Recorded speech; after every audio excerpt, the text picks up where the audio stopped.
Basi leo tunakwenda kufundisha somo la akili mnemba. Akili mnemba ni nini? Tutakwenda kuwajuvya yote ambayo yanazaliwa ndani ya akili mnemba.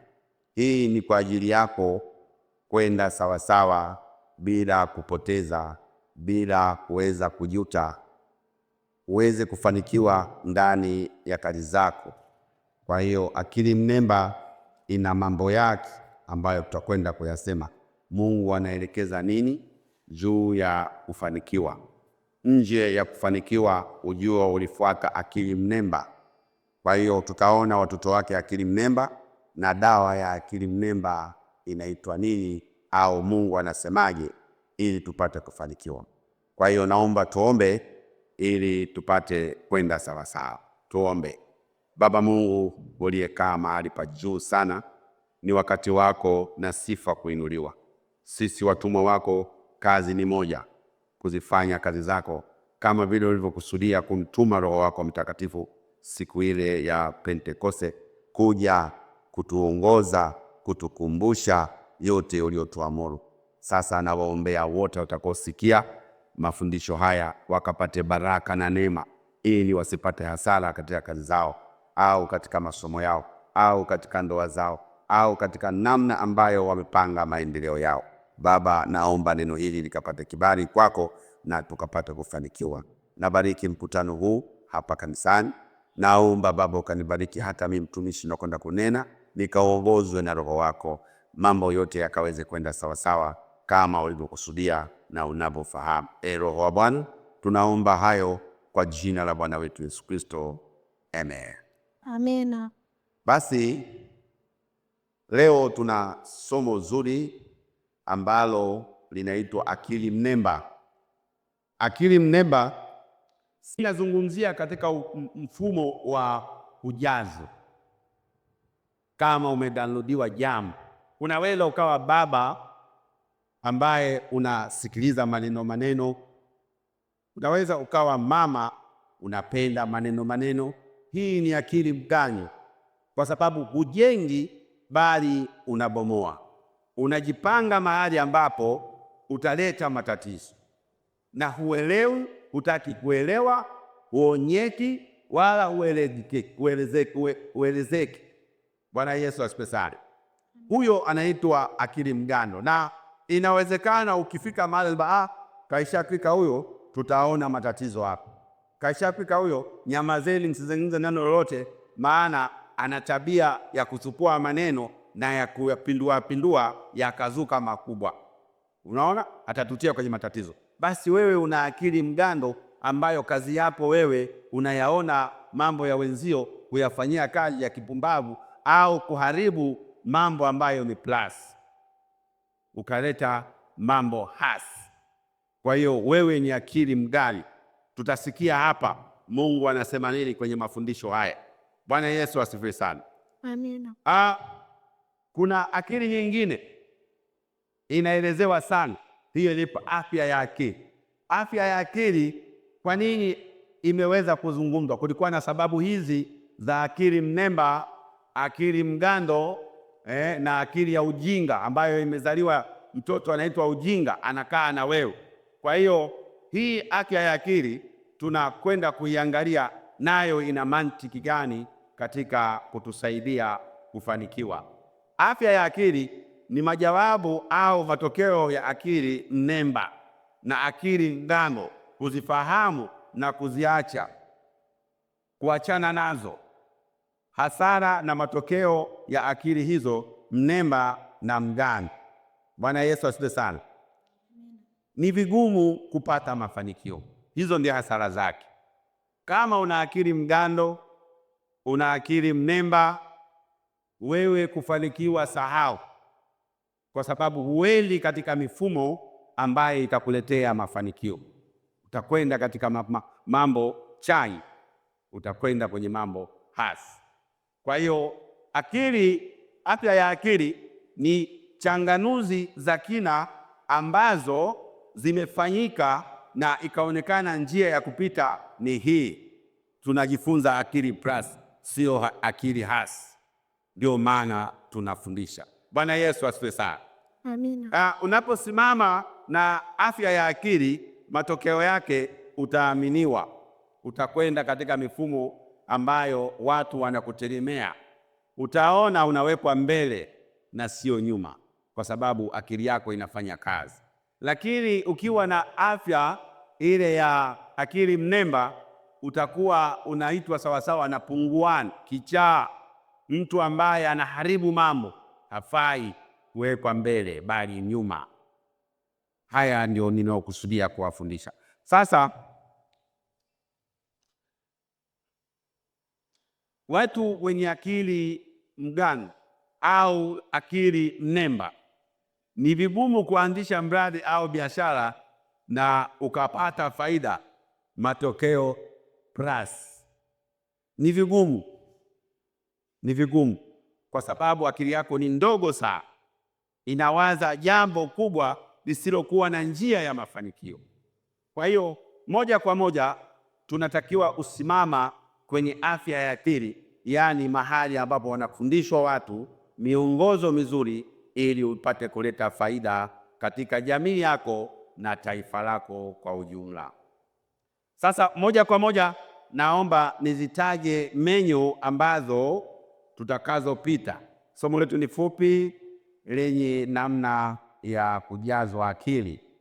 Tutakwenda kwa Nabii Yeremia.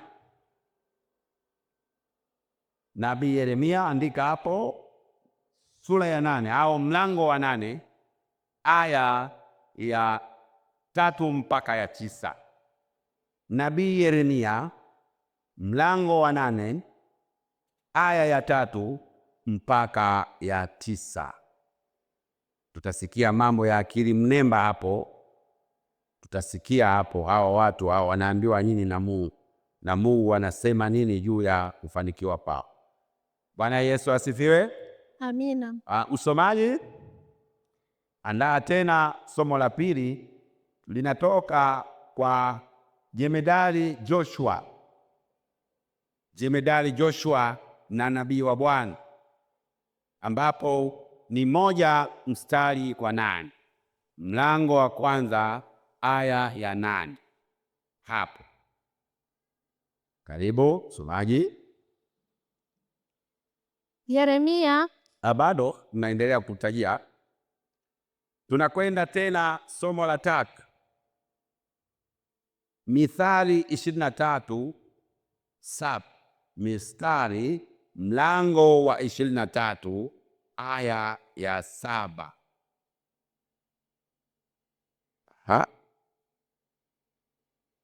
Sikuache.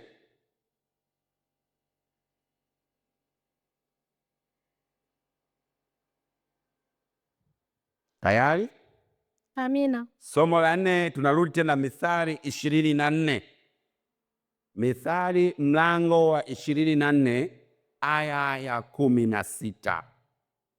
Mithali mlango wa 24 aya ya 16. Amina. Asante sana. Sasa yaliyobakia ni kusomewa na kufundishwa. Karibu sana mpendwa, uweze kushiriki neno la maarifa ili tupate maarifa ya kuweza kukabili maisha yetu ya duniani, tupate kupata faida, sio hasara.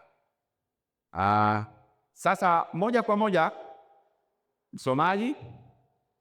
Yeremia sura ya 8 mstari wa 3 mpaka wa 9. Ubarikiwe. Amina. Na kufa kutachaguliwa kuliko kuishi, na mabaki yote waliosalia katika jamaa hii mbovu, waliosalia kila mahali nilikowafukuza, asema Bwana wa majeshi. Asante sana. Hiyo ni aya ya 3. Ukiwa umepoteza network, umefika mahala ambapo njia hakuna, tunasema unapita kwenye barabara ya akili mnemba, utawaza kufa, kujiua, kwa sababu huna msaada. Umekwenda kwa njia zako ambazo hazikuleta tija, moja kwa moja unakuwa kwenye akili mnemba. Sasa unachagua kufa. Ni wapi uliambiwa mwanadamu ua au jiue? Kuna amri ya Bwana imesema hivyo. Jibu, umepita njia zako mwenyewe. Hiyo ni akili mnemba. Wacha, fuata maelekezo ya Bwana. Bwana Yesu asifiwe sana. Kwa hiyo walioachwa na Mungu ni kwa sababu waliziacha sheria za Mungu. Walipomwacha Mungu nao akawaacha. Alipowaacha wakakosa tumaini, wakakosa mwelekeo, wakaona bora tufe. Bora tufe. Chaguo hilo ni la Shetani, maana ndiye anaoua na kuharibu. Endelea. Tena utawaambia, Bwana asema hivi, je, watu wataanguka wasisimame tena? Je, mtu atageuka aende zake asirudi tena? Naona kitu. Mungu anakuhitaji mpendwa. Mungu yupo. Tunasoma katika Zaburi ya 94 kuanzia 9 pale. Ana masikio, ana macho, ana mikono, ana uelewa. Hawezi kuumba kitu asiwe na faida nacho au asimfahamu. Unapotindikiwa, anategemea kusikia utamwambia haja ya moyo wako ili akutetee. Sasa anasikia mambo ya akili mnemba. Huyu Mungu gani? Namuomba hanifungulii. Sadaka zangu natoa wala sioni lolote. Nimemaliza makanisa wala sijaona lolote. Umefyola. Wewe una akili mnemba. Wewe ni miongoni waliochagua njia ya kufa. Wewe ndio wale watu ambao wamekwenda halafu hawataki kumrejea tena Bwana. Anatuelekeza hivyo Bwana. Endelea msomaji. Mbona basi watu hawa wa Yerusalemu wamegeuka waende nyuma, wasikome kugeuka hivyo? Hushika udanganyifu sana, hukataa kurudi. Bwana Yesu asifiwe sana. Mstari wa 4 unatuambia hivyo. Mungu anakushangaa. Kama umetindikiwa, eleza haja zako, akupe haja zako. Hakusikii. Kama una haja ya kwenda mahali, kabidhi safari yako kwake. Eleza mambo yako, akutimilizie haja yako. Kama unahitaji ndoa, mwambie nataka ndoa, nataka mke, nataka mume, au nataka watoto, ili akutimilizie haja ya moyo wako. Sasa kila anapoangalia, hii ni akili plus kwa Bwana. Hii ni akili plus. Anakushangaa wewe mwenye akili negative. Hana akili, hajui kwamba kaumbwa kwa mkataba, kaumbwa kwa mustakabali. Hajui mwanadamu, mbona simuoni, mbona simsikii? Hii ni akili mnemba, kwa sababu umekwenda kuweka ya kwako badala yale ya Mwenyezi Mungu. Matokeo yake unapotea njia, unaanza kuhamanika na kuleta maneno ya makufuru. Atakuadhibu. Bwana yupo kwa ajili ya mambo yote, kubariki na kuadhibu. Bwana Yesu asifiwe sana. Amina. Mstari wa 6. Nalisikiliza nikasikia, lakini walisema yasiyo sawa. Hapana mtu aliyetubia maovu yake, akisema nimefanya nini? Kila mtu hurudia mwendo wake mwenyewe, kama farasi aendavyo kasi vitani. Bwana Yesu asifiwe sana. Amina. Hapa mnamwonaje Mungu aliyeumba? Yupo hayupo hapo? Yupo. Anahusika na wewe, usiki na wewe hapo? Anahusika. Huyo ndio Mungu ambaye tunamfundisha hapa. Anakuhitaji, anakushangaa usipoagiza kazi zako kwa Bwana. Tunaye Roho Mtakatifu anaoishi duniani, sio mbinguni, kwa sababu aliletwa kwa ajili yako, apate kukumbusha, kukuongoza na kukusaidia kwa jina la Yesu Kristo. Sasa hutumii fursa hiyo, unakwenda kwa njia zako, unachagua mambo ambayo Mungu hayafahamu wala sio utaratibu wake, unakwenda kwenye utamaduni wako. Matokeo yake ni hasara kwenda mbele. Hili ni jambo ambalo analishangaa sana Roho wa Bwana.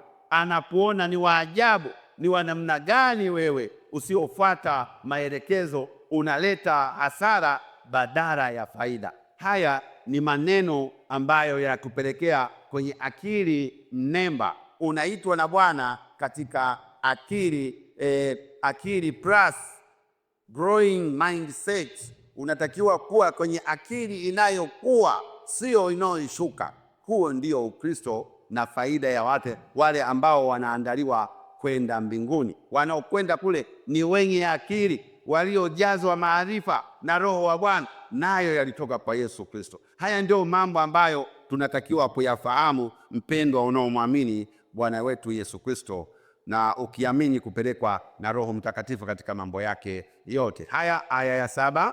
Naam, koikoi angani ajua nyakati zake zilizoamriwa. Pole, rudia. Naam, koikoi angani ajua nyakati zake zilizoamriwa. Mama, hapo tutakwenda pole. Hawa ni jamii ya ndege. Hawa ndege hawa huwa wana nyakati ya kuhama kwenda mahali ambapo pana fursa zao, aidha pana maji ya kunywa, aidha kuna mavuno yamekushavunwa. Wanaelewa, wana akili, wanajali kuishi, wanajithamini, na ndio maana Mungu akawaona kwamba wana akili. Hawa hawana akili mnemba, maana wanaambiwa wanatambua majira, lakini wewe mwanadamu hutambui majira yako, wala hutambui agizo la Bwana, wala hutaki kulifahamu. Sasa unaambiwa, angalia yule ndege ambaye anakwenda katika mifumo ya kufanikiwa. Koikoi anaelewa majira yake. Endelea. Na huwa na mbayuwayu na korongo huangalia wakati wa kuja kwao, bali watu wangu hawazijui amri za Bwana. Haona kivumbi hicho. Bwana Yesu asifiwe sana. Sasa ni aibu mtu aliyeumbwa kwa mfano wa Mungu Mwenyezi, kisha akakuhudumia katika njia zako ili ufanikiwe, halafu kwa makusudi ukajiangusha, ukaacha mwongozo. Hii ni akili mnemba. Unakwenda kwenye akili mgando, vitu visivyofundishika, vitu visivyostahili kuangalika, mtu ambaye hustahili kupewa dhamana, kwa sababu akili yako umeiweka kuwa ndogo, matokeo yake huwezi kuaminiwa. Bwana Yesu asifiwe sana. Amina. Endelea. Mwasemaje, sisi tuna akili na torati ya Bwana tunayo pamoja nasi? Mama, Bwana Yesu asifiwe sana. Amina. Hili ni anguko hili. Akili mnemba hii, akili mgando hii. Unasema mimi nasali kila siku, mimi nashika agizo la Bwana, tena familia yangu mimi ni ya kichungaji. Haya ni mawazo yako. Kwa Bwana anahitaji tendo, anataka kuona kazi, anataka kusikia sauti ya kumuinua yeye. Sio umekaa kwa tumaini kwamba wewe ni familia ya kipuani, wewe una baba yako sijui ni nani, mama yako sijui ni nani, unaona maisha yale ni sawa. Unakataliwa, utukufu unakutoa nje, kwamba haitakusaidia kuamini jambo ambalo haliko katika mwongozo. Endelea. Lakini tazama, kalamu yenye uongo ya waandishi imeifanya kuwa uongo. Imeifanya kuwa akili mnemba. Kalamu ya waandishi imeifanya torati kuwa akili mnemba, akili mgando, sio growing mindset, sio akili plus. Bwana Yesu asifiwe sana. Amina. Unapoambiwa afya ya akili ni kwamba una uchanganuzi wa mambo, unasimamia kila operation yako. Unajua kuishi ni operation. Unapotoka asubuhi kwenda sokoni, kwenda kazini ni operation, kwa sababu unatakiwa matokeo lazima yaonekane. Sasa unapokwenda ukaonekana unarudi katika misingi ya kuharibu, hata kazini watakutoa. Hata kama ulikuwa ni mtu mzuri wa namna gani, wataona unaleta hasara. Akili mnemba iko hapa, akili mgando iko hapa, sio akili growing mindset. Kwa hiyo tunaona kwamba aya hii aya hii ya 8 inatuambia, mwasemaje, sisi tuna akili na torati ya Bwana tunayo pamoja nasi? Lakini tazama, kalamu yenye uongo ya mwandishi imeifanya kuwa uongo. Sasa unaweza kuwa ndani ya imani yako ukawa unapoteza wakati, kwa sababu hutimii katika misingi ambayo Mungu anaitazamia kuona kwako. Ndani ya imani yako ukajikuta ni mwenyeji wa motoni, sio wa mbinguni. Unaandaliwa kwenda kukoga moto kule jehanamu ya moto. Haya iliyo ya kuangalia sana, ili upate kuwa na akili plus, akili yenye afya. Bwana Yesu asifiwe sana. Amen. Uwe na akili growing mindset plus, sio negative. Tukichagua hivyo tutasoma umaskini. Kama tutachagua akili mnemba, familia hazitachomoka. Familia zitakuwa zinaona mambo madogo na yakakaa katika mambo madogo siku zote hivyo hivyo. Lazima kuwe na tafiti, kukaa katika habari za kupanga vikao. Vinatakiwa familia jioni zinakutana, kesho tunafanyaje? Kwa nini fulani haamki kwenye maendeleo? Kwa nini familia ile haiongezeki? Kwa nini familia ile vifo, ugonjwa? Hayo ndio mambo. Akili plus, growing mindset, lazima unaangalia hiyo. Bwana Yesu asifiwe sana. Amen. Lakini vikao hamna tena. Roho ya akili mgando imekaa. Hupendi kuona mwenzio anafanikiwa, hupendi kuona mwenzako ananyonyesha, hutaki kuona wenzako wanasomesha. Mambo haya yanatuangusha, yanatufanya kuwa masikini. Duniani sote ni wamoja, na tunatakiwa kushikana mikono, kusaidiana, kuoneana huruma, ili tupate mindset. Bwana Yesu asifiwe sana. Amen. Tupate akili growing mindset, akili plus. Kila mmoja mwenye kumjali mwenzie, huyo ana afya ya akili, huyo hana akili mgano. Bwana Yesu asifiwe sana. Amen. Tushikane mikono. Amen. 9.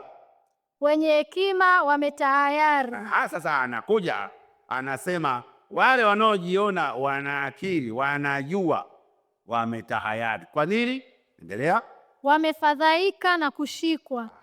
Tazama, wamelikataa neno la Bwana. Babu, wamelikataa neno la Bwana. Wenye hekima, unaweza ukajikuta ni mwenye pesa, una nafasi, swala la njaa kwako hujui kama kuna njaa. Wapo watu wako hivyo. Time ya saa 2 mezani, chai safi, huyo anakwenda pale hata kama hana njaa, lakini time ya chai, kikombe cha chai, anakwenda kukaa pale. Time ya saa 6 lunch time, night yuko pale. Ndio ratiba inavyosema. Jioni dina inakuja pale, amekaa pale anakula vizuri, mara siku zote. Huyo uwezi ukamwambia bwana kuna njaa, kuna uchakavu, akakuelewa. Sasa hao ndio wenye hekima. Sasa kwa kuwa umeliacha neno la Bwana, hayo maisha bora ni ya kwako wewe, kwa maana hayakutoka kwa Mungu. Ziko familia nyingi namna hiyo, wako watu wengi wanakuwako namna hiyo, lakini watambue mambo yote yanaanzia kwa Kristo na yakiongozwa na Roho wake Mtakatifu. Bwana yetu asifiwe sana. Amen. Mungu ni mwema. Amen. Wana akili gani ndani yao? Neno la Bwana. Hao hawana hao. Bwana Yesu asifiwe sana. Amina. Sasa andiko hili ni refu kidogo, lakini ndilo linalosimamia akili mnemba, watu wenye mifumo butu, akili ndogo. Ukiwa na akili ndogo wewe utaona kushindwa tu. Ile siwezi mimi, ile nitaweza kweli, ile na mwenyewe ni nani? Dunia hii wote tumeletwa na tunangojea kuitwa kuondoka. Pambana, hamna kushindwa. Njaa ipo, lakini unaweza kuifukuza kwa akili ya growing mindset, akili plus, yenye kukua, yenye kuleta faida. Ukatolewa katika akili mnemba na akili mgando ambayo inakufanya huwezi. Kataa akili hizo zinaleta umaskini ndani ya nyumba. Bwana Yesu asifiwe sana. Amina. Somo la pili, Joshua sura ya 1 mstari wa 8. Kitabu hiki cha Torati kisiondoke kinywani mwako, bali yatafakari maneno yake mchana na usiku, upate kuangalia kutenda sawasawa na maneno yote yaliyoandikwa humo, maana ndipo utakapoifanikisha njia yako, kisha ndipo utakapositawi sana. Neno la Bwana. Bwana Yesu asifiwe. Amina. Bwana Yesu asifiwe. Amina. Sasa ukisikia Mungu anataka ufanikiwe, ni aya hii Joshua 1 mpaka hapa mstari wa 8. Joshua mlango wa 1 mstari wa 8. Ni baraka zako unaonyeshwa na Mungu, hazina yako inatoka kwake kwa kushika mwongozo wake. Maneno ya Mungu ni mtaji katika maisha yako. Maneno ya Mungu ni uzima katika maisha yako. Maneno ya Mungu ni leso inayofuta machozi yako wakati wote unapokuwa unahuzunika, ukiona umeachwa na Mungu. Ukiyashika maneno ya Mungu, hayo hayatasogelea katika familia yako. Bwana Yesu asifiwe sana. Tunaamini kwamba kwa Mungu ni akili tu, sio kukosea. Kwa Mungu ni akili, unatakiwa uwe na akili tu, tena plus. Sio ile akili ya haki ambayo inakwenda kukutoa kwenye uwepo. Anataka kuona leo sio jana. Leo umekuwa hodari zaidi, kesho unakuwa sio jana, umezidi kuwa hodari zaidi, kesho kutwa umezidi kuwa. Ndivyo Mungu anapotazama kanisa lake na watu wake wote wanaofanya juhudi ya kutafuta utukufu wake. Haya ndio mambo ambayo yanatuambia katika kitabu hiki cha nabii Joshua au jemedari wa Bwana Joshua 1:8. Nasema jemedari kwa maana alipigana vita wakati wapo katika njia ya kwenda Kanaani. Aliongoza vita, halafu ni nabii, alikuwa akizungumza na Bwana moja kwa moja. Bwana Yesu asifiwe sana. Amen. Mungu ni mwema kila wakati. Kwa hiyo tunapoona baraka zetu tunazihitaji zinasimama pa Bwana, twendei kwa Bwana tukaone, tukaweze kusikia, tukachukue maadili, tukarudi nayo, tukafai, tuzione baraka za Bwana. Bwana hutulisha, hutuvika kwa sababu ya akili. Ndio maana kama msemaje, tuna akili na torati ya Bwana tunayo mkononi mwetu. Anawashangaa watu wanaosema si tunaye Mungu bwana, si tuna, bila vitendo uwezi kwenda. Mungu ni mwema kila wakati. Angalia, unapotaka kuanzisha kitu, fanya kwanza usairi. Angalia njia zako, halafu ndio unaenda kwenye maombi, unamwambia Bwana, nahitaji hiki, nahitaji hiki, nataka kufanya hiki, nataka kufanya. Ndivyo ilivyo, sio unasema nafanya, utapata hasara. Hiyo ni akili mnemba, akili mgando. Bwana Yesu asifiwe sana. Si mnajua kuna AI sasa hivi, unatengenezwa wewe, bodi ya kwako, kila kitu, miguu ya kwako, lakini kichwa cha mtu mwingine, halafu unafanya vitendo ambavyo sio sawa sawa, ukaamini kabisa. Ile ni akili mnemba, unachezewa akili yako. Bwana Yesu asifiwe sana. Amen. Na ukishachezewa akili yako pale, unapata akili mgando, unasema hii ndio kweli, hii ndio kweli. Wamechezewa watu, tunaona kwenye mitandao, baadaye tunakuja kubainishiwa sio, unaona nyinyi. Kwa hiyo lazima ukae kwenye akili, growing mindset, mtu mwenye kutafakari, mwenye kutafuta faida, mwenye kukaa kwenye faida, mwenye kuongoza wenzao katika faida, mwenye upendo, mwenye nia ya kufanya vizuri wakati wote. Tutapata kanisa tena lile la Kristo aliyoliombea pale Yohana 17. Bwana Yesu asifiwe sana. Amen. Mungu ni mwema kila wakati. Tuchunge sana, kuishi ni hatari. Kuishi ni hatari. Ajali za kuishi zinakupeleka kwenye moto wa jehanamu ambapo hutoki huko.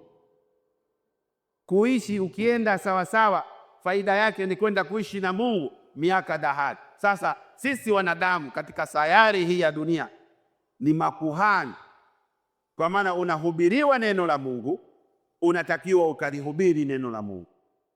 Lazima ufanye kazi za Mungu, ndio karama ulionayo. Ukitoka hapa uwe umeyachukua haya, ukayafanyie kazi, ukaokoe walioshindwa kufika hapa. Ndilo neno ambalo tumepewa sisi, na ndiyo maana Roho Mtakatifu yuko duniani. Bwana Yesu asifiwe sana. Amen. Kinyume cha hapo, umesikia hapo umeondoka, hiyo ni akili mnemba, hiyo ni akili mgando. Umekwisha, umejimaliza, kwa maana huko kwenye fungu la Bwana. Ni sawasawa na wanaoamini kwa sababu wana torati ya Bwana. Bila vitendo, bila umakini, Bwana atakuacha. Bwana Yesu asifiwe sana. Amina. Twende somo la 3. Ndio. Mithali sura 23 mstari wa 7. Sawa. Maana aonavyo nafsini mwake ndivyo alivyo. Akuambia, haya, kula, kunywa, lakini moyo wake hauwi pamoja nawe. Neno la Bwana. Tumshukuru Mungu. Bwana Yesu asifiwe. Amina. Sasa hao ni marafiki hao. Tunachungwa hapo kwenye marafiki. Unaweza ukawa na rafiki mshirikina, akili zake zimeganda huko,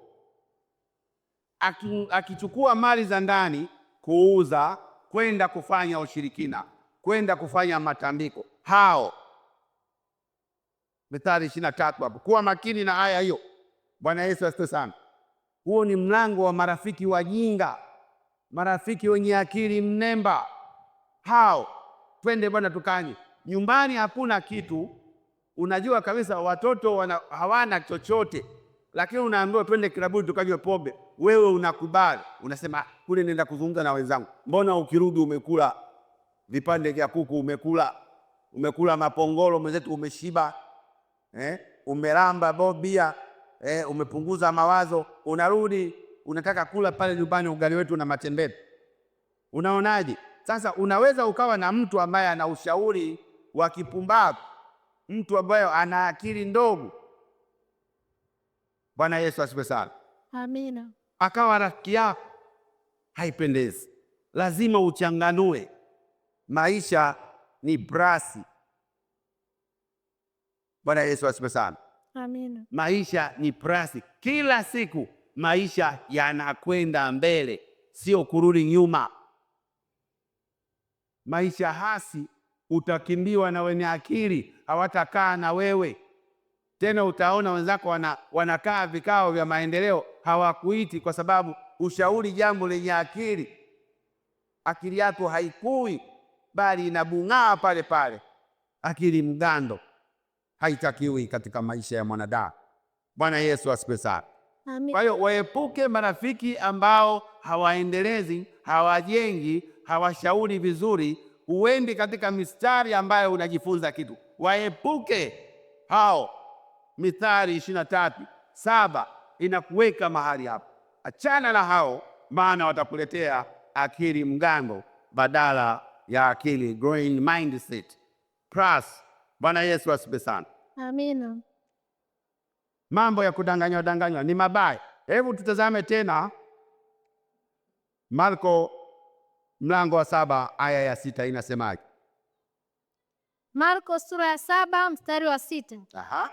Neno la Bwana linasema, Ndio. Akawaambia, Isaya alitabiri vema juu yenu ninyi wanafiki, kama ilivyoandikwa, Ndio. Watu hawa huniheshimu kwa midomo, ila mioyo yao iko mbali nami. Amina. Bwana Yesu asifiwe sana. Amina. Jicho la Mungu hilo ni jicho la Mungu. Usimpende Mungu kwa sababu una shida hapo.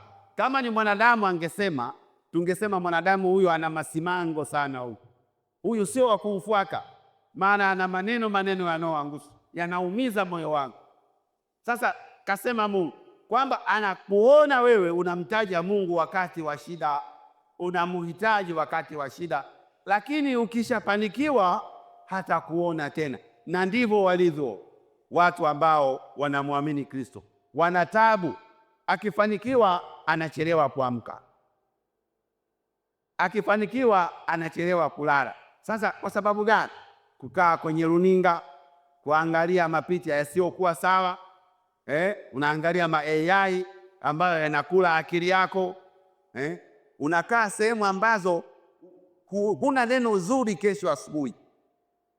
Uwezi ukasimama mahali ukaonekana unashauri, unasimamia, unawaleta watu kutoka mahali kwenye akili mnemba kuwaleta kwenye akili growing mindset. Watu waonekane katika fahari ya Mungu, katika kusimamia mfumo wa kimungu, utu wa mtu ukapate fursa ya kubarikiwa na Mungu. Wewe unaleta upumbavu, haitakiwi. Kwa hiyo mahali hapa tunafundishwa kusimama. Marko 7:6, unatakiwa kujua wajibu wako na sio kufanya utani katika neno la Bwana. Bwana Yesu asifiwe sana. Amina. Mungu ni mwema Kila wakati. Endelea. Twende aya ya 24:16 tena. Kitabu cha Mithali 24 mstari wa 16. Semaje? Kwa maana mwenye haki huanguka mara 7 akaondoka tena. Simama. Bwana Yesu asifiwe sana. Amina. Kumbe Mungu anajua kuna kuanguka na kusimama. Sasa tunaambiwa mwenye haki huanguka mara 7 kisha anaamka anakwenda. Mwenzangu, ukianguka mara moja tayari unageuza njia ile, unachagua njia yako ambayo hakuna mwelekeo. Kwa nini mimi nimeona hivi? Kwa nini hivi? Ni mtu ameniambia, amenitishia hivi. Ina maana mtu kaniotea njozi hii. Kwa nini hivi? Yaani una mambo ambayo hayakujengi, hayakusimamishi, hayakupeleki safari yako. Una mawazo madogo. Acha hiyo. Bwana Yesu asifiwe sana. Amina. Mungu ni mwema kila wakati. Kwa hiyo tunafundishwa kufanya vizuri, kuwa na afya ya akili, ni tafakari za kina. Tena ukiona hapa panahitaji elimu, nenda, usione aibu, kamuulize aliyokuzidi. Si ndio mambo? Hatukuumbwa sawa. Bwana Yesu asifiwe. Amina. Kufanyika ni kufundishwa. Mungu alisema tukafanyike kuwa wanafunzi. Halafu tukiwa wanafunzi tunatakiwa kusonga mbele, tukafundishe wengine. Hili ndio agizo la Bwana, na kanisa inakuwa hivi. Kinyume cha hapo, tumechagua akili mnemba inaomzaa akili mgando. Matokeo yake tunasoma vitu vingine. Bwana Yesu asifiwe sana. Amina. Unaanguka na kuamka. Mtu mwenye maana huyo anajitambua. Kwa nini nimeanguka? Sababu nimekosea pale. Anaweka sawa, anakwenda. Endelea msomali. Bali wasio haki hukwazwa na mabaya. Neno la Bwana. Mungu ni mwema kila wakati. Wasio haki hukwazwa na mabaya, maamuzi yasiyopimwa, tabia usizofundishwa, mwelekeo ambao sio wa wenzio wenye maana. Wewe unachagua hapo, basi utasoma umaskini, utaona faida kwa wenzio, hutakwenda katika mifumo ya kufanikiwa. Mungu akujalie sana kusikia haya. Mungu akujaze sana. Sasa ushauri katika habari za mafundisho haya, yako maneno yenye maadili. Mimi mhubiri ninakushauri hivi: uwe na uamuzi sahihi ili usipate hasara. Mimi Pastor Julian ninakushauri hilo. Uwe na maamuzi sahihi katika kutaka kufanya, sio katika kufanya, katika kutaka kufanya, ili ufanye jambo lenye majawabu. Uamue kwa usahihi, kwa sababu umejifunza, umeuliza, umeona, umefanya experiment, mambo yamekwenda sawa sawa. Kwa hiyo nakushauri hivyo ili ufanikiwe. 2, amani ya moyo huleta afya ya akili. Ukiwa na furaha, amani itakuja. Hata kama siku hiyo umeshinda na njaa, itauma, haitakupelekea kuyumbayumba kama akili mnemba inavyofanya. Bwana Yesu asifiwe sana. Utakuwa na jambo zuri, utakuwa na maamuzi mazuri, utawafuata wenye akili na watakuona unazungumza jambo lenye afya ya akili, na wewe utakuwa miongoni mwa siku ile kufaidi. Kwa hiyo moyo wenye furaha huleta neema nyingi. Bwana Yesu asifiwe sana. Ushauri wangu wa 3, mafanikio ya kiroho na kimwili hujengea hekima. Kama utakuwa umeenda vizuri, kazi zako nzuri, utawekezewa mali. Wako watu wametajirika kwa sababu ya akili, wametumia akili kuweka mambo wakaonekana na jamii. Kwa hiyo mimi nina milioni zangu 2, 3, badala ya kuzipeleka benki, akili yangu apeleka kwa yule akuwekee, halafu utakwenda kuchukua. Ziko akili za namna hiyo, watu wakatajirika. Kwa hiyo mimi kwa sababu umeniwekea, utakuja kuchukua lini bwana? Oh, siku fulani. Kwa sababu unaniamini. Mimi nachukua nenda kufanyia mradi. Mradi unaamka, penginepo ukaniletea mwanao, bwana naomba nimwombee mwanangu kazi hapa ili afanye hapa, umchukue bwana. Sasa kwa sababu mimi najua akili zako wewe ni akili sio akili plus. Wewe ni akili ambayo inashuka, haiendi juu. Nitakukubalia kwa upendo kabisa, kwa sababu najua natumia damu yako, akili yako, nguvu zako. Bwana Yesu asifiwe sana. Nisema mlete mwanao, akailia pale nikampa kazi. Kumbe nilizio pesa zako. Na unapotaka kuja kuzichukua zile pesa, huna akili dasi. Naweza kukuza unataka kufanyie nini bwana? Na kushikia akili. Kwa nini? Mungu ni mwema. Kwa hiyo ni lazima tuwe wasimamizi wa mambo yetu kwa kutumia akili, growing mindset, akili yenye kukua plus. Amen. 4, usiseme nikijaribu nitashindwa. Usiseme maneno haya. Hivi kweli nikifanya nitaweza mimi? Sitaweza. Umejinenea, utashindwa kweli. Anza mara moja. Amua, utaona mwisho wake utakuwa mwekezaji katika nchi yako. Bwana Yesu asifiwe. Amen. Mungu ni mwema. Hebu jaribu sasa biashara, masomo yako, kujenga, kununua ili kuondoa kwenye akili mgani. Jaribu sasa, nunua, jenga, wekeza ili utoke kwenye akili mgani. Ukisema nitajaribu nitashindwa, hiyo ni akili mgando. Na wanakaa wajinga mahali hapo. Bwana Yesu asifiwe sana. Amen. Mungu ni mwema kila wakati. Kwa hiyo haya ndiyo mambo ambayo nakushauri katika habari za akili zenye kuangusha na akili zenye kusimamisha. Uangalie, Mungu amekutetea sana, amekuongoza sana ili upate kufanikiwa. Malizia 5. Mtegemee sana Mungu ili akuvushe pale palipo kushinda.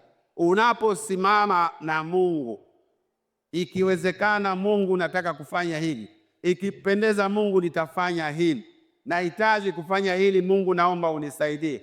Utasimama, lazima utashinda. Haya ndio mambo ambayo niliyokusudia kuyaleta kwenu wanajamii, tuweze kushiriki, tupate kushinda umasikini, kushinda vita vya kishetani, tusimame katika ulimwengu wa roho ili tupate kwenda sawasawa, tukapate kuleta tija katika taifa letu na jamii yetu. Mungu awabariki sana kwa kusikia somo hili. Mungu akawajaze sana. Mimi naomba sasa nikuombee mahali hapa katika kumalizia somo hili ili upate kubarikiwa. Baba Mungu, kwa uweza na nguvu na mamlaka, mwanadamu aliumbwa kwa mfano wako. Hukumwacha ukiwa, ulimsimamisha kwa neno lako. Tena ukampa msaada wa Roho wako Mtakatifu, mwalimu wetu mkuu, mwenye kujua habari zako na kwa usahihi kuongoza wanadamu bila kuwapoteza. Tunahitaji Baba, ukabariki wale wote wanaotaka kufanya biashara, wale wote wanaofilisika kwenye biashara, ukawasimamishe waende sawa sawa. Kama ni akili Baba, ukawajaze akili yenye mamlaka, yenye kufanya vizuri. Kama mtu amekopa mwenzake hataki kumlipa, Baba, huyo ana akili mgando, anataka kumpeleka mwenzake kwenye akili ya mnemba. Baba, naomba ukamgeuze, ukampe akili growing mindset plus akaweze kujua kwamba biashara ni kuzungusha. Kama akikaa nayo analeta njaa, si kwa yule mwenzie aliyomkopa tu, bali kwa mwingine yote anayohitaji kuzungusha biashara. Baba, huo ndio umaskini, hiyo ndio njaa inowakalia watoto wako. Baba, naomba Roho wako wa akili, Roho wako wa kuongoza, Roho wako wa kusema na watu, akaseme wakafali, ili tukapate kusimama mahali ambapo tunajimudu, tunakwenda kuanzisha, tukafanikiwe. Bariki familia zilizokuwa zimepoteza matumaini, zikaweze kurudi kwenye uhalisia sasa kwa baraka zako na muongozo wa Roho Mtakatifu. Baba, wengine wanamaliza pesa kwenye kuugua, wanazalisha lakini wanaumwa, magonjwa hayatibiki. Baba, naomba leo Roho wako wa uponyaji aingie mahali pale, akaondoe umasikini ule, akaondoe akili mgando ile, ambapo watu wanasoma umasikini, wanasoma uchakavu. Baba, ukawaweke katika neno lako, katika utukufu wako, na Roho wako akatawale pale, akaongoze familia ile kwa kuwaweka mahali penye uzima. Asante kwa ajili ya mahali hapa, asante kwa ajili ya kanisa, watu waliokaa hapa kusikiliza neno hili, wakabarikiwe, watoke kwa faida. Akili Plus, Baba, ukawajaze kila watakachokifanya leo, wamefanikiwa, maana wataongozwa na Roho wako wa biashara, Roho wako wa mawasiliano, Roho wako wa uzima, Roho wako yule anaopenda maendeleo, watu waendelee. Baba, ukawatumie msaada huo, wakapate kuona kwa neema na kwa kibali chako. Asante kwa ajili ya siku ya leo Baba, na kushukuru kwa maana wote waliosikia, waliangalia klipu hii, wakapate baraka za kweli, wakainuliwe, watakaoongeza maneno yao, sala zao kwa ajili ambaye sikuweza kuyataja. Baba, ukawabariki, ukawasikie wenye shida mbalimbali, wale ambao wote ambao hawakushiriki hapa leo Baba, wako njiani wanakuja, wakapate neema hii, wakabarikiwe, ukawafanye miongoni wa wanaofanikiwa. Ninaomba na kushukuru katika jina la Bwana wetu Yesu Kristo, wote tuseme amen. Amina. Mimi ni Pastor Juliano, ambapo niko hapa huduma ya uponyaji, maombi ya mikesha kama mchungaji kiongozi. Barikiwa sana kwa somo hilo. Amen. Amina.